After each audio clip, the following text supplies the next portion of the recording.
Life sucks, and you are probably depressed. That is not a generalization, that is an observation. Look behind you. Men don't have a time of the month, thank the Lord. Women deserve a medal. But we do have that one stretch, be it a week, or a month, or even a year, where our brain just enters nihilist mode. One second you're just having a great time swinging around NYC, and the next second, what am I doing? Has my whole life led up to this? In the grand scheme of reality, my current actions have no bearing on the evolution of my life cycle. Is God real? Yes. Unfortunately, this is very common for geeks, nerds, and anyone hyperfixated on media. There's something built into our brain as nerds that will just chase the dopamine in our virtual experiences wherever it goes. And it can be very easy to misuse and abuse. What the heck? Sometimes I literally find myself scrolling through Steam sales, just trying to find the next life-changing experience that will give me the emotional energy to make it through the week. I am an art-obsessed analytical writer and editor. That does not make me smart, it means I have so much time to kill. So I am always looking for experiences that will broaden my philosophical horizon and make me feel a little more in tune with reality. I'm working on a From Software project where I review every single game in the series, in one video.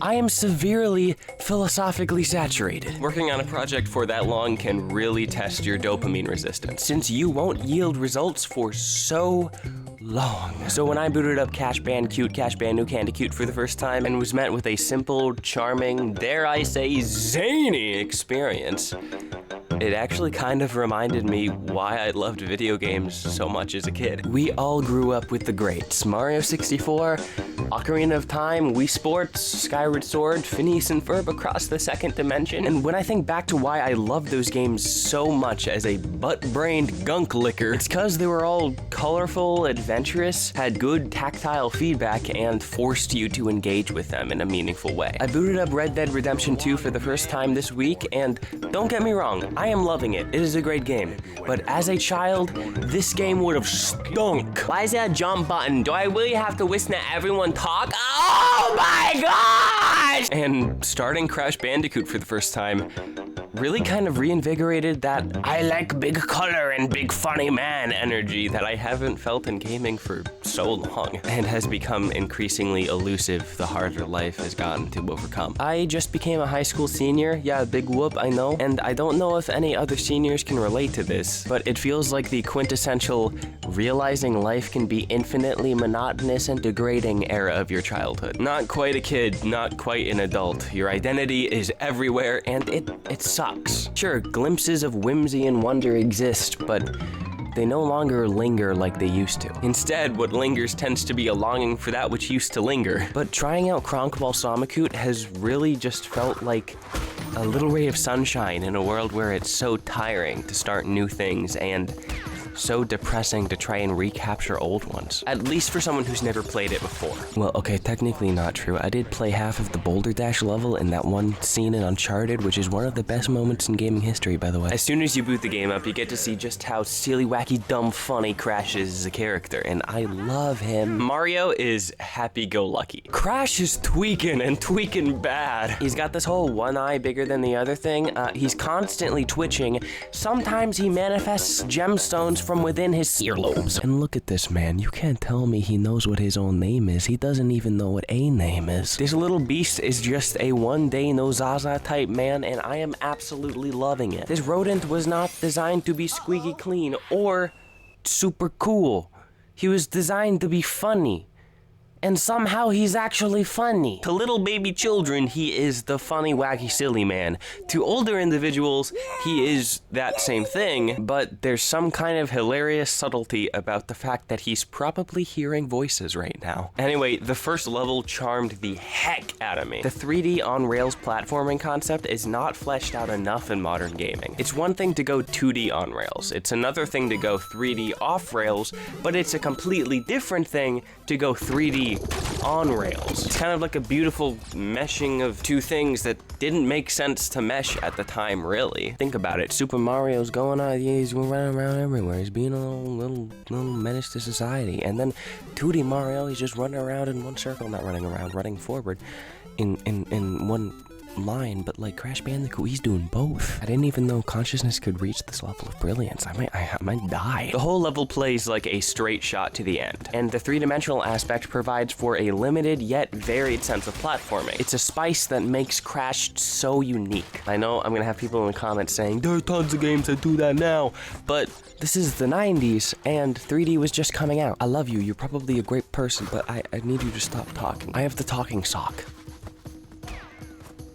There's a leaf on this. Oh, good heavens. Now, platforming in a tight, linear, restricted level allows for a third dimension while still retaining that fundamental Mario feel of streamlined challenge. Think of it kind of almost like the special stages in Super Mario Sunshine, except infinitely better in every possible way. The levels slope up and down and can obscure the oncoming challenge by using verticality, which is something much harder to do in a 2D landscape. Two-dimensional platforming often obscures upcoming obstacles by just, you know, keeping them off screen until you reach them, but choosing to use the Y-axis as a means to obscure, I don't know what this was, as a means to obscure oncoming obstacles adds a whole new level of immersion to your level.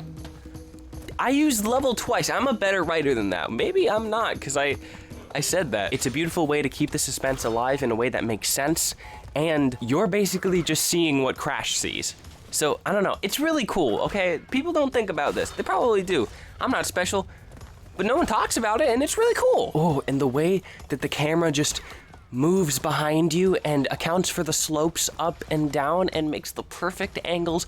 It is sweet milk and honey to an estranged seeker of the promised land. What the heck, Moses? We were right there! Another thing that I really like about the 3D on-rails platforming is that it ironically, succeeds at making the level actually feel less limited. In the first level, we see our first example of a branching path, allowing you to traverse two different options of where to go. A utensil in the dirt, a fork in the road.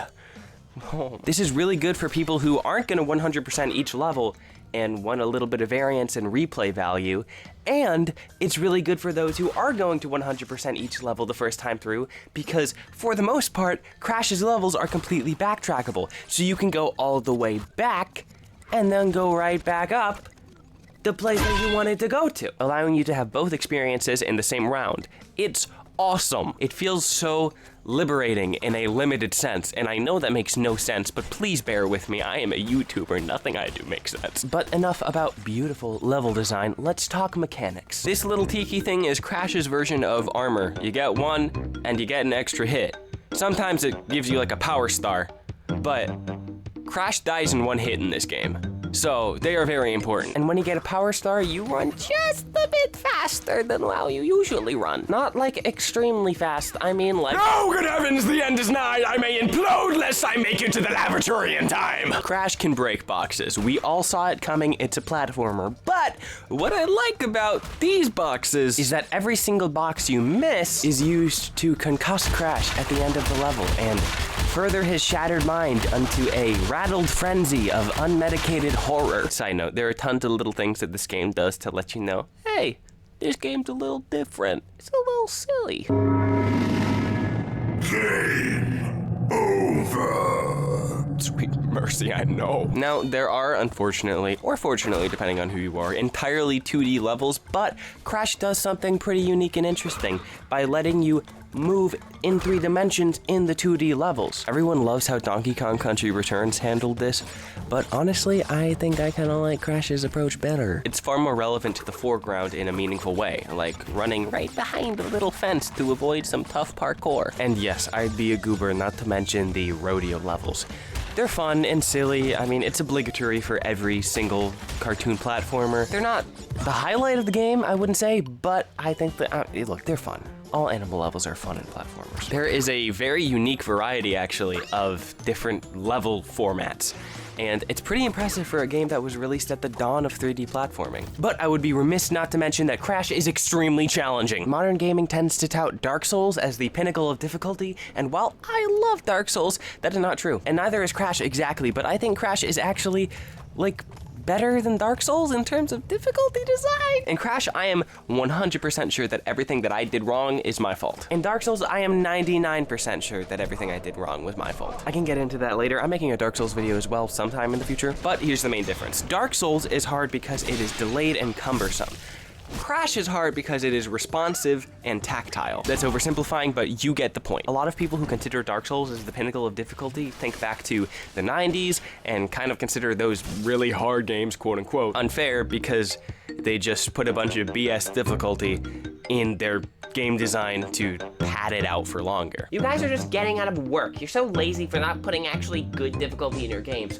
Elden Ring, my beloved! Perfect balancing! As a lover of Dark Souls and Crash Bandicoot, I feel like Crash Bandicoot is just more of a, yeah, that was my fault type of experience. Just like From Software bosses, all the stage hazards in Crash Bandicoot are properly telegraphed. There's a shaking platform, it's gonna fall. There's a puff of fire coming out of that bowl. It's gonna set you ablaze. And I even think that's true with the bridge level. I'm not kidding. It's just pattern recognition, guys. I don't think it's actually BS. But my heart absolutely goes out to those who have experienced that in the 90s and just gave up. It's annoying. And I don't know, after writing the script, I haven't even fully beat the game yet, I'm gonna be honest. But I think that just goes to show how important it is to me. It's not a long game, and yet I'm writing the script about it because it's just kind of had a profound impact on me recently. It's so special to me already. Am I gonna tell you that Cast Barracuda cured my depression? No, not even close. But man, it did provide one of those once-in-a-blue-moon whimsical experiences that we all wish we could recapture, at least for me. And when life is more tiring and harder and more confusing than ever, even just a glimpse into that childhood whimsy that we used to have is so worth being grateful for. Thank you very much for watching. Seriously, I really hope you enjoyed it. Join the Patreon if you want to be part of the community. With these guys, they're so cool. I'm not even kidding. I post videos the second they're done rendering on Patreon, and I schedule them maybe a few days or a week after that on YouTube. So if you're into that kind of thing, along with behind the scenes stuff and progress updates, and just stupid little things I post in general, then you can go and support. All levels get the same amount of rewards. From $2 to $5 to $10, everyone gets the same content. And yeah, with that being said, thank you so much for watching. See you later.